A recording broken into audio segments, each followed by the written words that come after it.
A teacher once spent an entire day quietly following one of her multilingual students. She walked with her through crowded hallways, sat beside her in every class, watched her navigate lunch, group work, even those in-between moments when most kids feel invisible. By the end of the day, she realized something powerful. She hadn't just observed what the student was learning, but she had finally understood what the student was living. For the first time, she felt what school was like in a language that wasn't her own, where every transition, every direction, and every social interaction carried extra weight. That experience is the heart and ultimate goal of shadowing.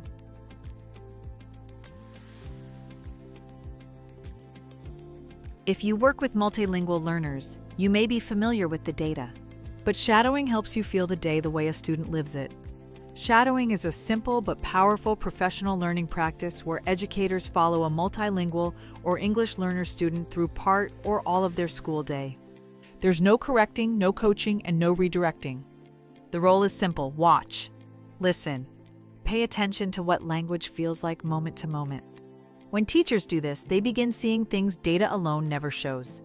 Shadowing makes visible two big things: the academic load, what students are asked to read, write, and say, and the emotional load, how safe they feel to participate, make mistakes, and be themselves. These moments tell us more about language, identity, and belonging than any benchmark assessment ever will. Shadowing helps uncover the relationship between language, identity, and belonging. It reveals whether routines and instructional structures actually support multilingual learners, or whether some are unintentionally left on the margins. And it shows how even well-intentioned collaborative activities can fall flat when the scaffolds aren't there to help every student participate meaningfully. Like any good assessment, it needs to be well thought and performed with care. When we partner with schools and educational teams and discuss shadowing, we divide the process in 3 simple stages: before, during, and after. Shadowing works best when it starts with intention. In the beginning stages, educators decide which students to observe, whether they want to understand a particular grade level or proficiency level, and what questions they hope to answer. While you might find unexpected discoveries, you need to have clear goals in mind. Some focus on access to content. Others look at peer interactions. Others want to know how often students rely on their home language, or whether they feel free to use it at all. Be transparent with the student and, when appropriate, their family. Explain that you're studying the system, not evaluating them, and that their normal day is the most helpful thing they can offer. Then, during the observation, teachers move with the student through each part of the day, noticing patterns in participation, silence, engagement, confusion, confidence, and support. Use a simple tool, a clipboard with timestamps, or a digital note-taking form, to jot down what the student is being asked to do, which language is required, and how much support they receive. Notice patterns, not perfection. Who talks to this student? When do they get feedback? When do they look lost or fully engaged? Afterward, educators step back to study what they saw. They look for trends. They gather with colleagues to compare notes. They ask, where do multilingual learners thrive in our school? Where do they struggle? What routines help them access learning, and which ones get in their way? Many teams pair these observations with empathy interviews.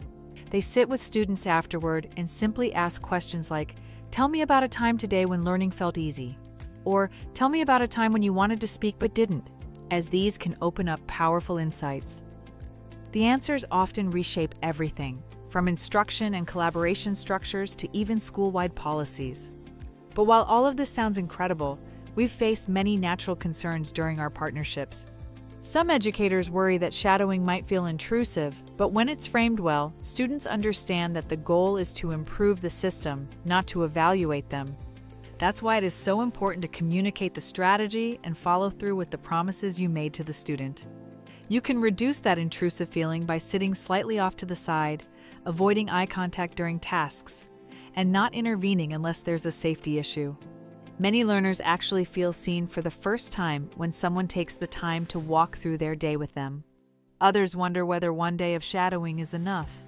Many schools start with just 1 or 2 shadowing days per semester and focus on a small, diverse group of students, newcomers, long-term English learners, and students at different proficiency levels. However, the truth is, even a single day can reveal powerful patterns.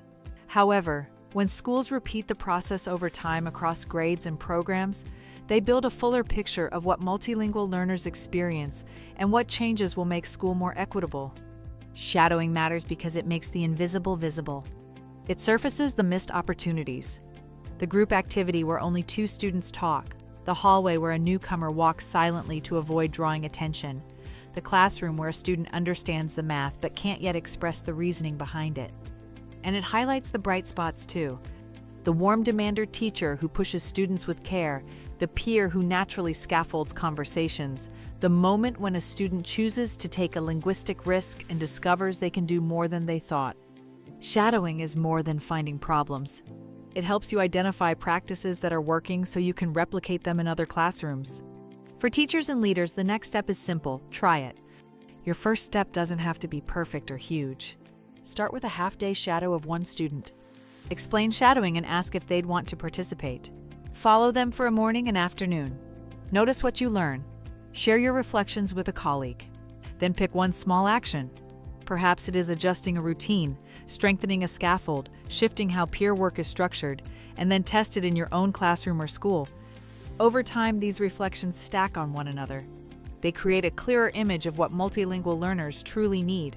And they help schools build environments where students are learning English, but also participating, belonging, and being heard.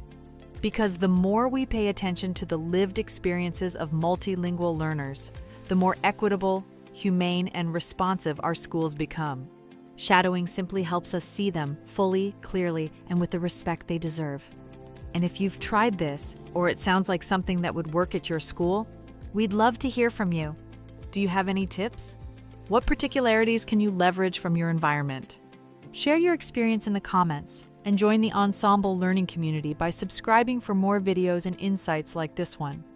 And if you found this helpful, share it with a colleague or team leader who's thinking about new ways to keep on supporting multilingual learners. Together, we can help every learner find their voice in every language they speak.